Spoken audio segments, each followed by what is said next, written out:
Finally!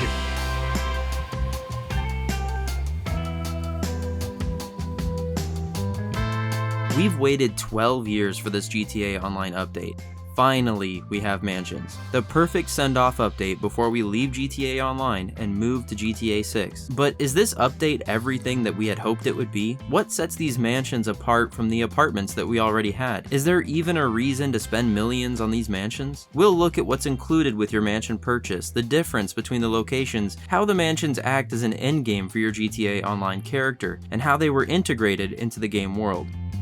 When we saw the house was taken, we were going to send a gift basket, but we thought since we live on the same side of town, we should just stop by. Hey, Michael, good to meet you. It's exciting to see Michael in this update. He's the last missing piece of the puzzle before we could finally put GTA Online down and move on. Let's give our new friend here a little time to unpack. Enjoy your new home. It's good to see that Michael and Amanda's marriage is at least stable now. That's good to see. I haven't even played any of the missions with him yet. I just wanted to focus entirely on the mansions for this video. So what mansions are available?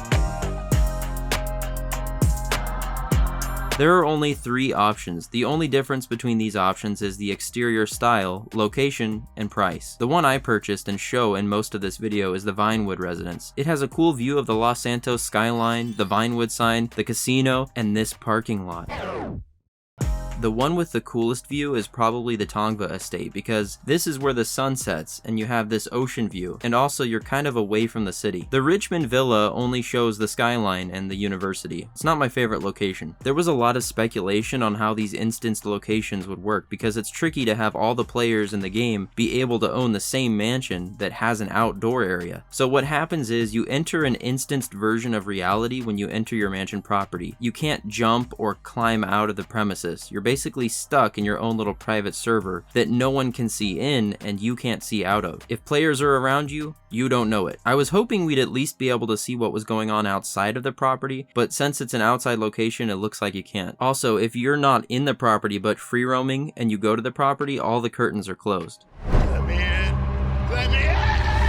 The mansions do offer some cool perks and good quality of life features. For instance, now we can fast travel to our properties. We can fast travel everywhere. Oh my god, this is so helpful. Extremely, extremely helpful. Very, very. I like this already. But if you do fast travel, you cannot fast travel back to the mansion. Instead, you can call your AI assistant and he can call a driverless car to you, and that can drive you back to your mansion or wherever you want to go. When setting up the property, you can select from 3 AI voices or personalities. I stuck with the Jarvis one, but many people are fiends for Angel. AI assistant.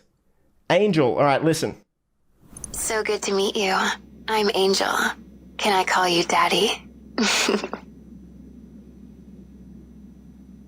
We'll go with Angel. If you purchase the security for your mansion, it'll eliminate raids entirely if that business also has security purchase. And if you decide to turn off staff visibility in your mansion, that doesn't stop them from working, it just makes it so you don't have to see them on your property all the time or have them yell "Hi!" at you, which scared me a few times when I was just running around. Hey!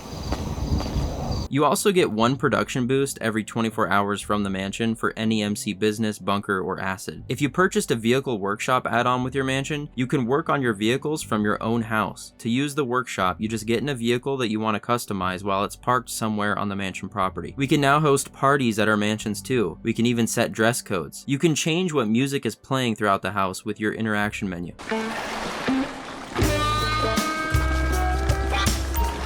Yeah. Alright, that was fun. It's a bit crowded. See, when hot tubs get this crowded... The cameras. Get as weird as you want. This is a Diddy mansion, bro. Dead set. I know what this is. You're not fooling anyone, Angel. I know what this is. I've seen this before. You can play darts? By the way, before you get into a tub with a bunch of strangers in GTA Online, remember that the game provides 0 protection for your IP, so use a VPN. If you don't have one, you can use my link and get 83% off and 4 months free. It's a great deal and it's a win-win for both of us if you use my link. The only downside with this mansion is the fact that we waited so long for it, and it's basically just one layout. They have slightly different exteriors, but the insides of all 3 locations are identical. identical. They're very cool layouts, don't get me wrong, but it would have added so much more send-off energy if our last goal was to own all the different mansions, each with their different layouts. Even better would have been giving us the option to customize the locations of the rooms, like how they connected, and personalize the layouts ourselves. We could put the living room over here and the bedroom over there, you know, like kind of link it around like it's blocks or something. Probably only in the underground areas. Maybe even just simply letting us placing our own furniture where we wanted it. RP servers have been doing this for years. As it is now, there isn't much incentive to own all three unless you just want all the different locations. In case you're considering purchasing one, or even if you've already purchased one and you just want to know if there's anything that you missed about it, we'll go through the mansion now. For this, we'll be looking at the Vinewood residence. When you first enter the gated property, you'll see your carport. There are 2 parking spots available here. The side of the house is a small Zen garden and a side door to the house. The front door opens to a strange piece of art in the middle of a wide open room. I love this. This is Zelma Bosch, right? Oh, honey, you know her. She's always trying to get her work into one of your films. This first floor has your office, which has Michael's business card on your desk. At the computer, you can access 2 very cool tools. One of them is the camera system, so you can watch all that's going on your property, and the other is the master control terminal. This lets you run all of your businesses from one central location. The kitchen here is likely a hidden kitchen that rich people have in these mansions. And then work that into meat. Give your meat a good old rub. That's it. Nice and hot. Hot and spicy meat. Yeah, boy. The dining room has tons of chairs and you can sit in all of them and look left or right while in them. The lounge has a functional piano that you can choose different songs from, a fireplace, a cat carrier, and a TV. This is also where you can purchase a cat. Once purchased, animals can be seen all over the property. You can access the roof from this lounge too. The entryway features a huge canvas that can be changed. The painting titled In the Shade was painted by a painter from Red Dead 2. Painting my little pictures, meeting the locals, you know. You a painter? Don't believe in art. It's lies. Believe in women. They're the truth. You can customize a lot of the art throughout the house, including paintings and statues. There is a cigar room and you can partake while seated. Each floor has an elevator and all floors are linked together through it. The deck on this level has a fire pit. The doghouse is behind the carport at the far end of the deck. There's also a nice boulder. I like that boulder. That is a nice boulder. There's a gym area on this level too. You can do chin-ups, curls, push-ups, sit-ups, and you can even lift weights on the bench press. You can even lean on railings. I can see the Statue of Liberty from here.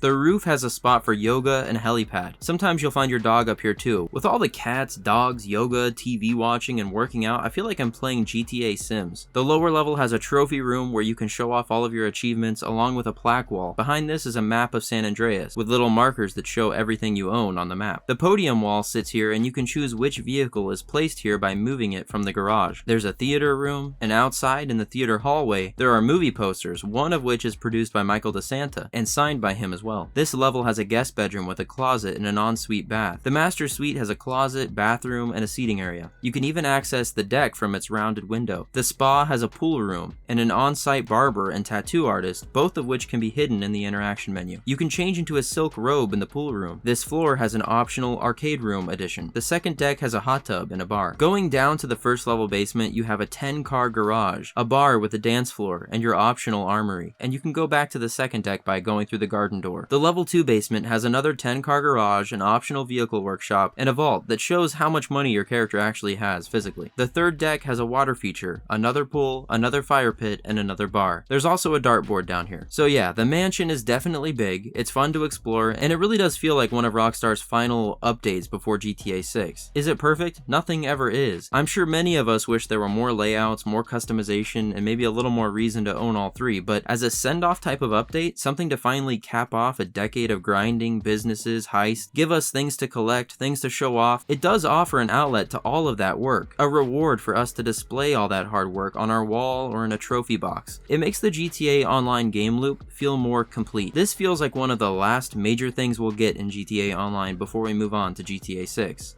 It's kind of poetic. We started off in a tiny little apartment, picking up cars for Simeon for pocket change, and now we're ending in a Vinewood mansion overlooking the whole city we've been building our empire in since 2013. Now, just like Michael, we've made it. But what's next for GTA Online after this?